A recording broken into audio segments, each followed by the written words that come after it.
Greetings and bienvenue, Midnight Crew. Thank you for returning to this broadcast, and welcome to new viewers joining us for the first time.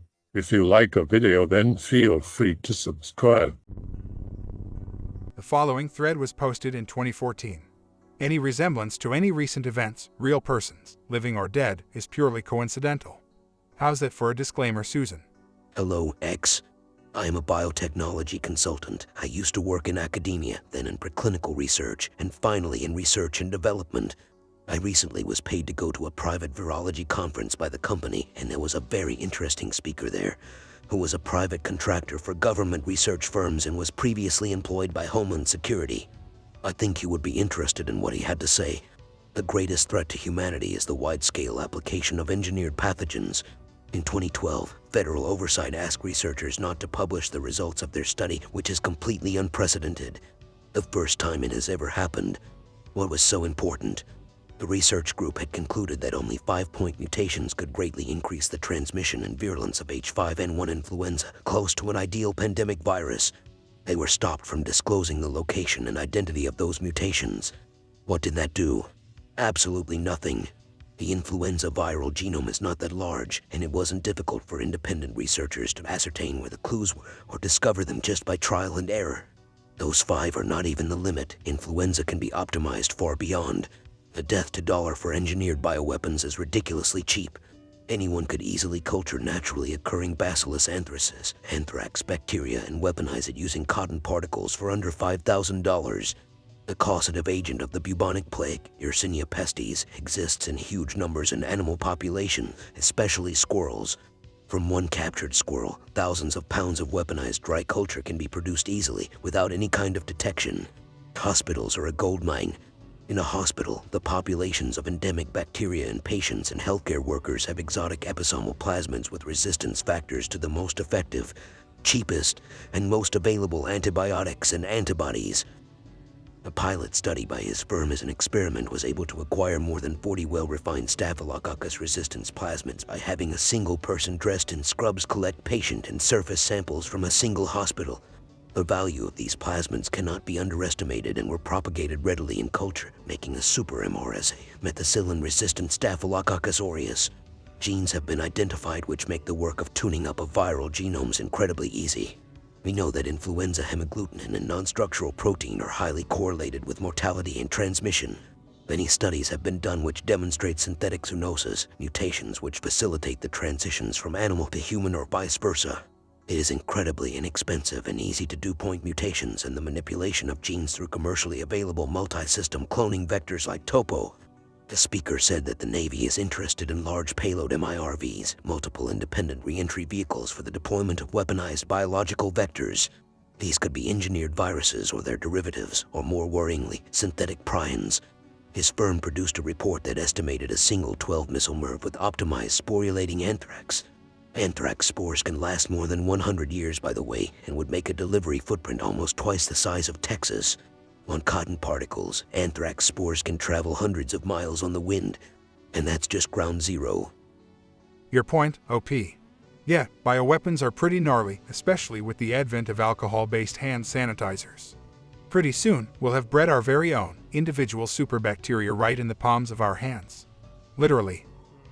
My point is that the most ignored, most sensitive information in this world is the sequence of viral genomes, and those are publicly available. We are talking about a new level of mutually assured destruction. We are talking about a single MIRV with the ability to destroy half the planet's population. We are talking about nanomaterials which carry nucleoproteins stolen from viruses, which can kill you and your children any number of years from your point of infection, with or without your knowledge. We are talking about the government's greatest secret and greatest weakness. We are completely unprepared for where we have found ourselves. His firm examined the properties of a modified influenza which delayed the display of symptoms for 20 whole days. Anyone in epidemiology begins to sweat if you say that. For less than $10,000 with the limited knowledge I have, I or any other interested person could easily destroy entire cities with minimal effort. OP, as a nurse and geochemist, I can tell you that this info, while very hackle-raising and OMG-worthy, shouldn't cause you much concern. Why? Because if such weapons were employed, you'd be screwed sideways 7 ways till Sunday. There's literally nothing you could do. Imagine, if you would, an airborne prion. That's really all I need to say. Or, how about the time a field study team brought back anthrax-containing feldspars? We declared the entire field a hazard, because if anyone farmed it, whatever plant that grew would contain anthrax spores. I understand what you are saying, and I can appreciate why you would say that, but I find that completely unacceptable. If they were deployed, is no longer an option.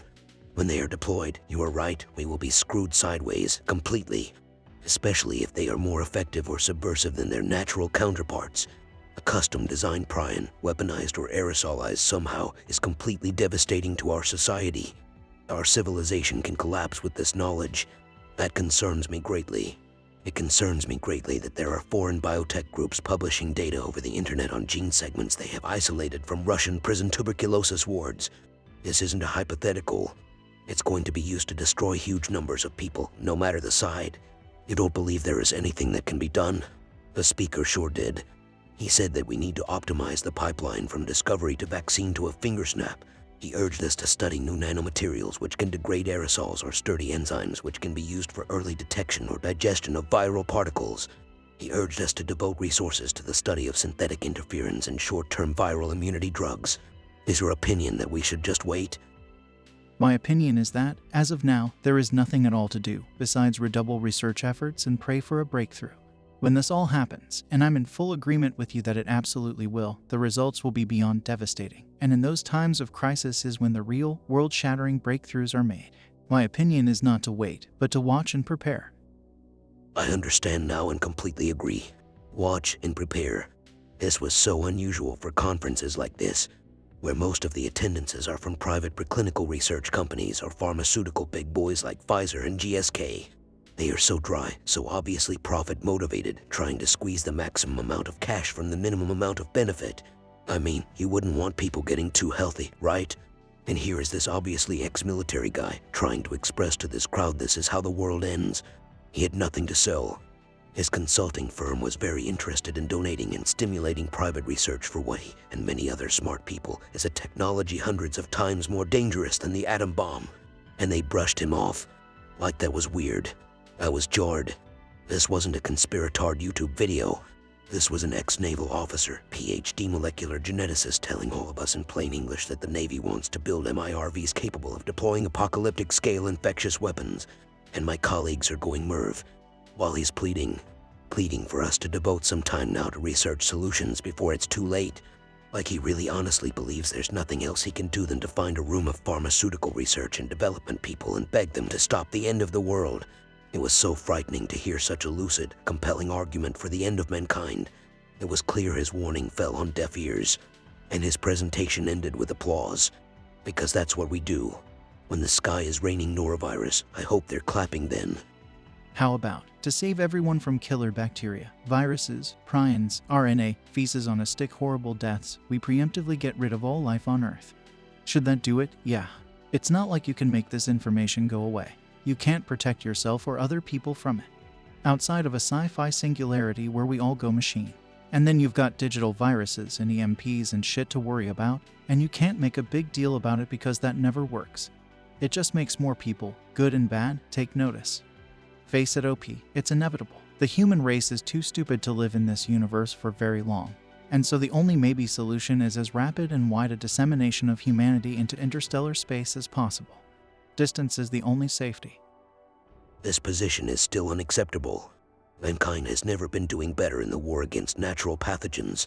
Our understanding has advanced so rapidly that we have sent several scourges of the human condition back to the bench, and it gets better every day. We are in an evolutionary arms race, and we are losing.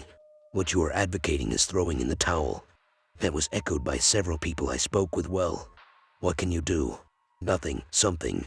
Anything is better than what you can do. Not so much giving up as focusing our attention elsewhere more efficiently. We got rid of smallpox, yeah, but they've still got it stored right. So what you were talking about in the posts is still true for things we've supposedly gotten rid of. Like you say, naturally mutated versions of things pop up in hospitals and on animals all over the world. How are we supposed to stay ahead of nature when there are millions of species and trillions of living beings? Just keep putting out fires as they crop up. It just seems inefficient to me, if the goal is to not have humanity eradicated. I don't understand how, if it's so easy to do, we can be expected to stop it. Sure, streamlining vaccines would be great, but how likely is it that we're going to break the global stranglehold the pharmaceutical companies have? Cheap to make a killer virus, but not cheap at all to find a working solution for one person, much less everyone. Okay, if space isn't the answer, how about genetic engineering? Forget solving all the viruses and potential viri in the world and focus on just fixing one organism, us.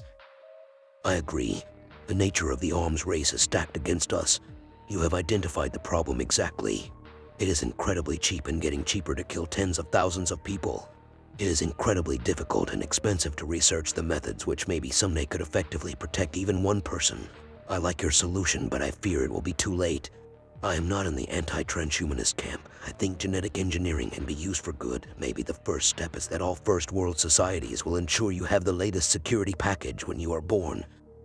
Solution: nanotech, nanobots perhaps injected into a person at birth, every so many years that are programmed to act like super white blood cells. For example, kill any foreign particle that would kill us if it got a foothold in our bodies. What about new viri, pathogens? Simple, we simply update individual protections. New injections or reprogramming of nanobots currently in one's body every so often. Now this is a man with a plan. Human adenoviruses have been used primitively to integrate recombinant genes. If we had something which could readily infect lymphocytes, insert therapeutic or preventative genes without damaging the genetic integrity of the cell and giving you leukemia, cause a transient but harmless infection and get out, that's the real solution.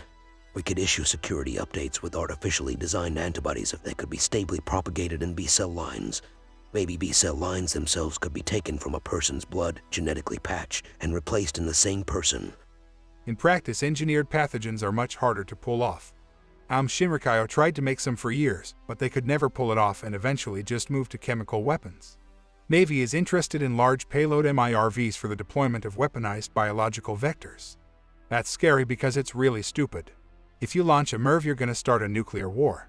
Firing a MIRV full of weaponized pathogens is like bringing a knife to a gunfight. That also is in violation of some big treaties if it can be proven. Anthrax spores can last more than 100 years. In outdoor conditions, I don't think so. We are talking about nanomaterials which carry nucleoproteins, stolen from viruses, which can kill you and your children any number of years from your point of infection, with or without your knowledge. UV light will degrade it. And no, an engineered will not be able to kill all humans, because luckily we have self-sufficient colonies that are isolated from the rest of the world. This is perhaps the best argument for leaving uncontacted tribes uncontacted. We need to optimize the pipeline from discovery to vaccine to a finger snap. The answer is probably DNA vaccines. With DNA vaccines, we can essentially email a vaccine to a bunch of DNA synthesizers all over the world, PCR the fuck out of the synthesized DNA, and have enough vaccine to go around in a day or so. If we could get human horizontal gene transfer working, that'd be good too, so that we could install wetware updates so we could become resistant to these engineered pathogens. But that's way out there. You have raised a lot of interesting points. Knife to a gunfight, but the engineered pathogens are the gun in this case. I mean, shit, Tsar Bomba looks like a bad hair day compared to clouds of norovirus or prion showers. In practice, engineered pathogens are much harder to pull off. I disagree. I could replicate the H5N1 point mutation study in my garage had I some avian flu to use. I think it would have been inconceivable, even in 1995, the level of understanding we have reached. Flick of the wrist PCR primer design, QIAGN kits, not be able to kill all humans. You were right about this. I guess, for me, the all humans are dead and the all societies are effectively wiped out, sending us back to the Bronze Age at best, or the same future as far as I am concerned. Gene therapy is the tits. We need more of it, and we need to stop misregulating it out of fear. Engineered pathogens don't kill people and destroy infrastructure immediately, so they make a poor deterrent weapon. If you launch a MIRV full of viruses, you're gonna get hit back with a MIRV full of nukes and your infrastructure will be devastated. And with proper civil defense precautions, your enemy stands a pretty good chance of surviving your attack. I hope that you enjoyed tonight's broadcast. If you enjoyed tonight's story, then please subscribe to the channel as more green texts will appear daily. A new broadcast will appear when the clock strikes midnight Central Time.